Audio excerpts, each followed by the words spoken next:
नमस्कार, आप देख रहे हैं न्यूज स्टेट उत्तर प्रदेश उत्तराखंड और मैं हूं आपके साथ प्रद्युम्न शर्मा। चलिए शुरुआत करते हैं बुलेटिन की। देहरादून से एक बड़ी खबर है। प्रदेश में फिर से टले हैं निकाय चुनाव। सरकार ने प्रशासकों का कार्यकाल एक बार फिर से बढ़ा दिया है। तो बता दें कि कार्यकाल तीसरी बार बढ़ाया गया है। नए बोर्ड के गठन तक कार्यकाल बढ़ा दिया गया है। राज्य में निकाय चुनाव का अभी आपको बता दें कि और आगे खिसकना तय भी माना जा रहा है। बड़ी खबर है, कार्यकाल तीसरी बार बढ़ाया गया है। तो ये बड़ी जानकारी आ रही है। फिर टले हैं निकाय चुनाव 6 महीने के लिए सभी निकायों में। आपको बता दें कि सरकार से ओबीसी सर्वे पूरा न होने का बताया है कारण। निकायों में आरक्षण को लेकर भी सरकार की तैयारी पूरी नहीं। ये तमाम चीजें निकलकर सामने आ रही है। एक बार फिर से निकाय चुनाव जो है वो यहां पर टल चुके हैं। राज्य में निकाय चुनाव का और आगे खिसकना लगभग तय माना जा रहा है। तो प्रदेश में एक बार फिर से निकाय चुनाव टल चुके हैं। ये बड़ी खबर सामने आ रही है।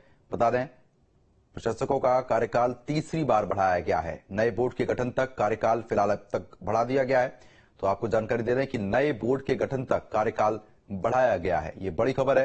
राज्य में निकाय चुनावों का आगे खिसकना तय भी माना जा रहा है। नए बोर्ड के गठन तक कार्यकाल आगे बढ़ाया गया है। संवाददाता अजीत राठी हमारे साथ जुड़ चुके अपडेट देने के लिए। अजीत, जिस तरीके से निकाय चुनाव अब एक बार फिर से टल चुके हैं, क्या कुछ अधिक अपडेट आपके पास है? जी देखिए, ये आदेश गवर्नमेंट ने जारी कर दिया है कि जो प्रशासक अभी निकाय में बैठे हैं, जो तैनात हैं, ये एसडीएम हो चाहे डीएम हो चाहे नीचे के अधिकारी हो, जो जिस निकाय का प्रशासक है उसका कार्यकाल और बढ़ा दिया गया है 3 महीने के लिए। और चूंकि 6 महीने तकरीबन 9 महीने पहले भी बढ़ाया जा चुका है। ये कार्यकाल तकरीबन 1 साल हो जाएगा जब ये पूरा होगा। और नगर निगम चुनाव यानी 9 महीने पहले नगर निकाय के चुनाव हो जाने चाहिए थे, लेकिन उसके बाद तमाम तकनीकी बाधाएं आती रही। गवर्नमेंट पर विपक्ष आरोप लगाता रहा कि चुनाव करवाना नहीं चाहते।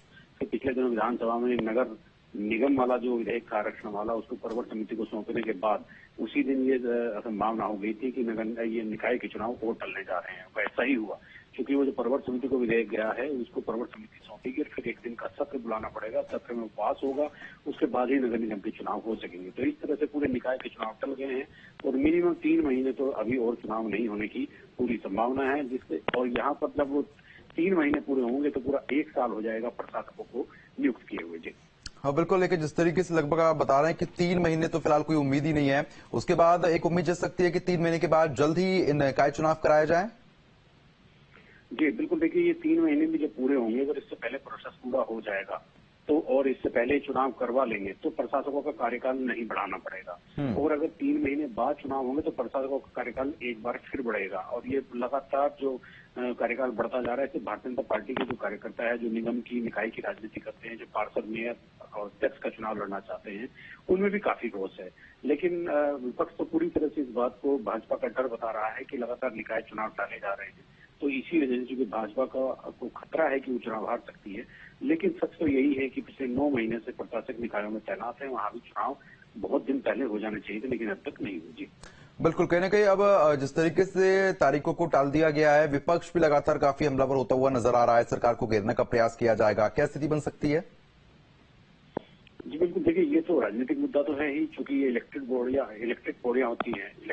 तो इस पर इलेक्शन होता है। एक इलेक्टेड बॉडी पर अगर जनप्रतिनिधि नहीं होंगे, केवल प्रशासक काम करते रहेंगे तो कामकाज में बाधा पड़ती है, विकास की योजनाएं रुक जाती हैं, फंड्स की दिक्कतें होती है। जब बोर्ड नहीं होता तो बड़े फैसले नहीं होते किसी शहर के लिए।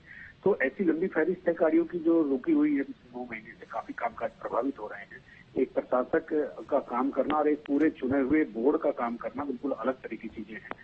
और जनप्रतिनिधि अपने हिसाब से क्षेत्रों में, कस्बों में, कॉलोनियों में अपने हिसाब से काम करते हैं। प्रशासक को इस बात का अंदाजा नहीं था, क्योंकि प्रशासक एक अधिकारी होता है तो उसको केवल उतना ही करना होता है जितना प्रशासनिक तौर पर जरूरी होता है। चलिए ठीक है, बहुत बहुत शुक्रिया आपका तमाम जानकारी हमारे साथ साझा करने के लिए।